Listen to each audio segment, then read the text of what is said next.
My dissertation research was on employee stock ownership plans, worker participation and management, and their impact on health and safety, productivity, and job satisfaction. So totally unrelated to philanthropy and nonprofits. I was a young faculty member and working on that field happily. I happened to get on the campus-wide Budgetary Affairs Committee, which is advisory to the chancellor. And after the first year, I was apparently so vocal that the committee decided I should be the chair. And after dealing with me as the chair of that committee for a couple of years, the chancellor decided it would be cheaper to hire me than it was to placate me. And so he asked me to come into his office and help him with cost-benefit analyses and planning and forecasting and kind of strategic use of scholarships and so on. So it was a great opportunity. But one of the cost-benefit analysis he had me do was of the IU Foundation and IUP-wise development programs. And it turned out to be a very kind of complicated analysis because we have a decentralized financial management system and a decentralized fundraising system. And so there were central costs and there were decentralized costs. And there were centralized fundraising efforts and decentralized fundraising efforts. And the real costs and the real benefits had really never been tracked carefully. So the central office tracked the central costs and benefits, and presumably the deans did it on the unit level, but maybe or maybe not, right? So I developed an approach, a very systematic approach to this, and then also talked about what are some of the pros and cons of how these have been tracked historically, and ended up writing an article that was published in one of the philanthropy journals about this. At the time, Gene Temple had become the executive director of the Center on Philanthropy, and he knew about my work there. They were getting ready to propose a national study that was collaboratively done with the Urban Institute on overhead and fundraising costs in the nonprofit sector. And he asked me to lead that study, and then he asked me to be the director of research and so on. So for the first year, I was half-time social assistant to the chancellor and half-time director of research at the Center on Philanthropy. And after about a year of that, my wife said, "Patrick, you can choose the chancellor, or you can choose Gene, or you can choose me." And in fact, she said you can have any two of the three, but not all three. I was just gone all the time between work and events and travel and stuff like that. So we talked about it, and I talked to both of them about it, and the end result was I came over to the Center on Philanthropy full time.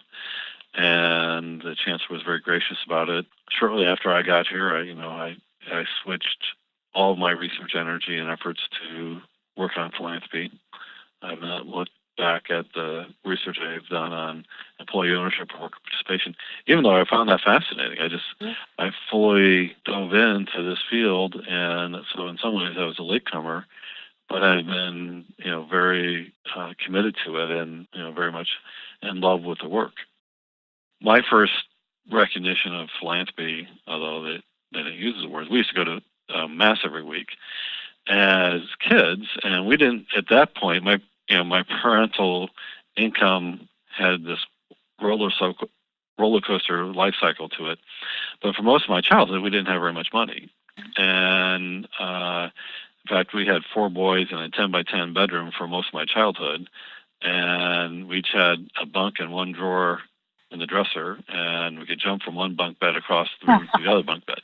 So you kind of get the picture. We're going to Mass, and I keep seeing this envelope going in this basket going by. And I remember I was pretty young, and I asked my mom, I didn't use these words because I would have gotten beaten, but I said, what's up with the money going in the basket?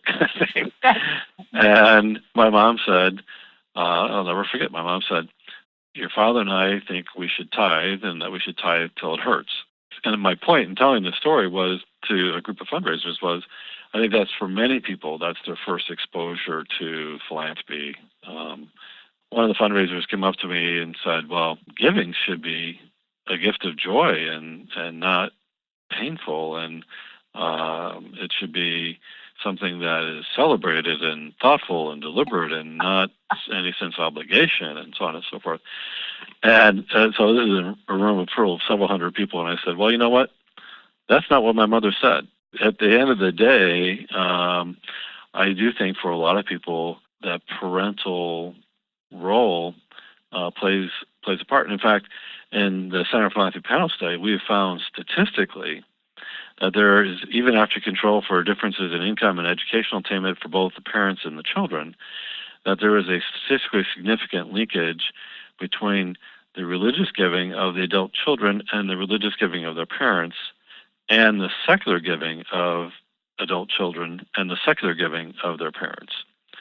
So the secular relationship is not as large or as significant as the religious to religious, which makes sense because if there is religious giving, it is probably done more frequently and more visibly than the secular giving when you're children. But both of them are positive and significant, suggesting that there is a transmission of philanthropic values across generations. But that certainly was the case in my family.